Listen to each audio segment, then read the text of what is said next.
Welcome. Today we're going to be discussing the technique Gripping Talon and how to relate it to other elements of the American Kenpo system.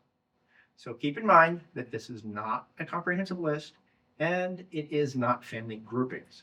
The better way to think about it is just different avenues that we're going to explore so that we can uncover how the system is formulated. So let's start out with the attack of this technique. It is an applied minor. What does that mean? Minor meaning they're not trying to hurt us, it's just a simple grab. And applied meaning prolonged physical contact. So that goes to that definition. Now let's get into the relationships. So let's start out with a really good relationship. Long three, the first isolation. So it teaches us many different things. Let's just go through a few of them here. So one of the things that we need to note here is all grabs have weak spots to them.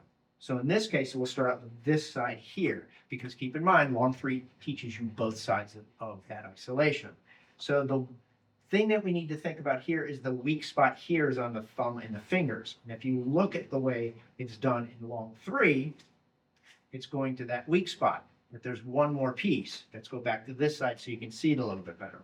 We're going to go to the weak spot of this grab, but we're going to do it a little bit different. We're going to do it through a seesaw effect. So in this case, what's going to happen here is I'm still going to go against the weak spot. Rather than the thumb, we're going to go against the fingers. And rather than direct, what we're going to do is use the effect of this seesaw to push on one end to apply the pressure on the other end so that we break out at the fingers rather than through the thumb.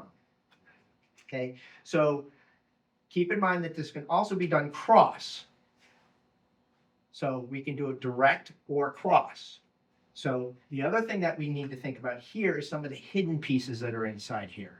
So just like we can do the cross and break out, we can also do other elements such as employing the left hand as part of this motion. And that brings in something like the long range version of crossing talons. If we do a direct and the upside down version is the exact same thing, and that brings us back to our original technique, gripping talon. So one of the other hidden elements here is that we can now do it both at the exact same time rather than singularly.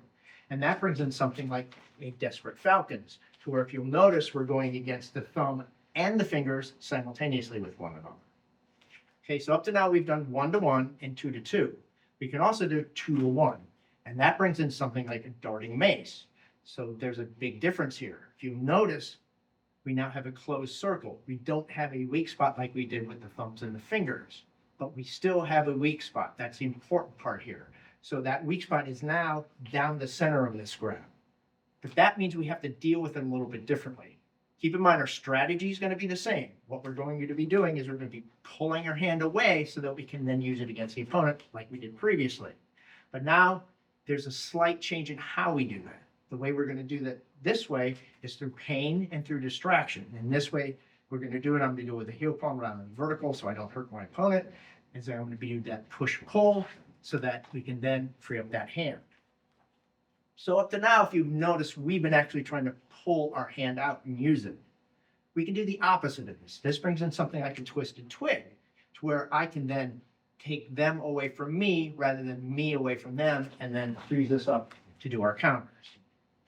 Okay, so now let's go through different options that are available to us. So for instance, they grab us, we can then grab them. This is a shorter range version. We'll get back to that in just a second. But this brings in the relationships of the longer range version, which is all the gift techniques.